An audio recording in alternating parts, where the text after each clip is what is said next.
Мен Томянов Қалдыбек Батырғалиевич, Нұрлыхан Бекбосынов атындағы Маңғыстау энергетикалық колледжінің өндіріс оқыту шебері. Бүгінгі тақырыбымыз автокөлікті тежегіш жүйесінің ақауларын анықтау және қалпына келтіру. Тежегіштің автокөліктің қозғалту жылдамдығын азайтуға және жылдамдықты азайтуға, сонымен қоса автокөліктің тұрақтың орнына қоюға, тұрақты қозғалтпай ұстап тұру үшін қажет. Жоғарғы жылдамдықты көліктердің қозғалтқышын қауіпсіздігін тежеу, жұмысын жүйелерінің тиімділігін және ақаусыз жұмыс істеуіне тәуелді. Көлікті тежеу доңғалақтарының айналуына кедергі келтіретін күш жасау арқылы жүреді. Соның әсерінен доңғалақтардың жол бетіндегі арасындағы тежеу күші пайда болады. Тежегіш жүйесі автокөліктің негізгі бөлшегі болып келеді. Әр қауіпсіздік шарасына қажетті жүйе. Бұл көздеріңіз көріп тұрғандай, бұл тежегіштің екі түрі болады. Біреуі гидравликалық сұйықтықпен, біреуі ауамен, пневматикалық. Бұл қазіргі мына өздеріңіз көріп тұрған мына сұлба, бұл гидравликалық тежегіштің сұлбасы. Бұл гидравликалық сұлбада негізгі главный цилиндр, негізгі цилиндр қызмет атқарушы. Бұл главный цилиндр, негізгі цилиндр давлениені, сұйықтықтың давлениесін шығарып, аяқтағы дөңгелектегі колодка дейміз, колодкаға соған жеткізуші. Бұл жеткізу арқылы колодканың керілген арқылы аяққа барабан арқылы керіп тежейді. Или жылдамдықты азайтады, или тұрақты тоқтатып қояды. Бұл екі гидравликалық және пневматикалық тежегіш болып бөлінеді. Мынау өзіңіз көріп тұрғандай гидравликалық тежегіштің сұлбасы. Бұл гидравликалық тежегіште главный цилиндр, негізгі цилиндр вакуум. Вакуумнан трубкілер арқылы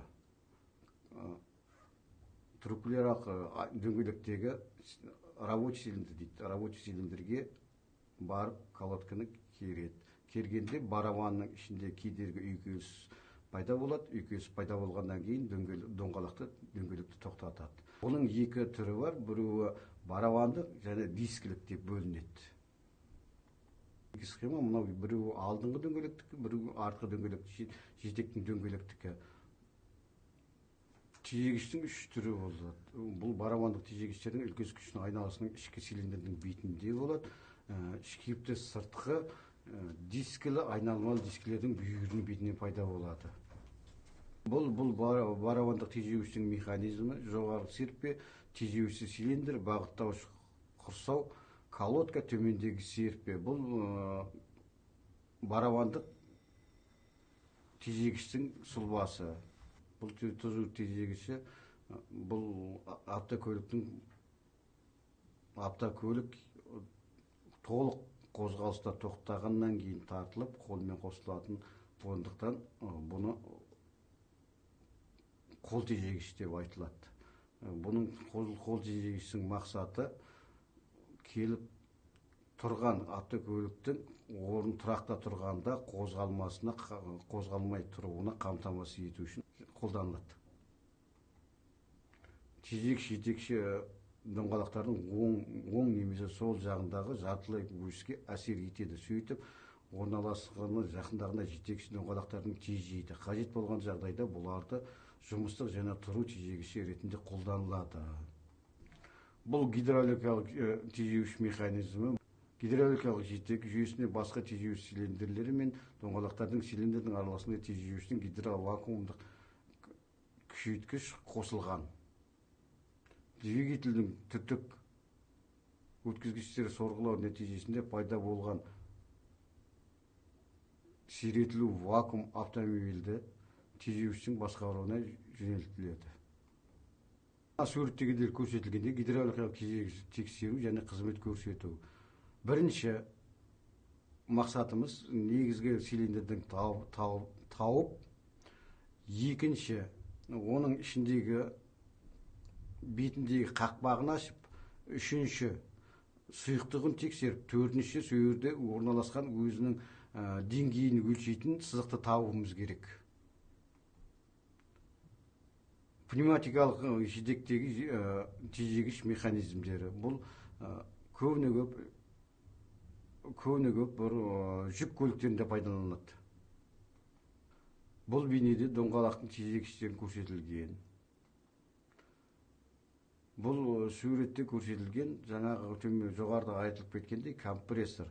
Бұл компрессор арқылы жүк көліктерінің тежегішін қамтамасыз етеді. Ауа үрлеу арқылы 2 цилиндрлік компрессор. Осы арқылы тежегіш жүк көліктерін тоқтатуға көп септігін тигізетін осы құрылғы. Бүгінгі сабағымызды қорытындай келе, тежегіштің жүйесінің ақаулары, тежегіш колодкаларының функциясының жапсырмалары мен тежегіш барабандарының тозуы, гидравликалық және пневматикалық жидектерінің герметикалық болмауы, гидравликалық жидек жүйесіне ауаның енуі, ондағы тежегіш сұйықтығының, тежегіш пневматикалық жидектегі ауаның жеткіліксіздігі, тежегіш колодкаларының барабанға жабысып қалуы. Назарларыңызға рахмет.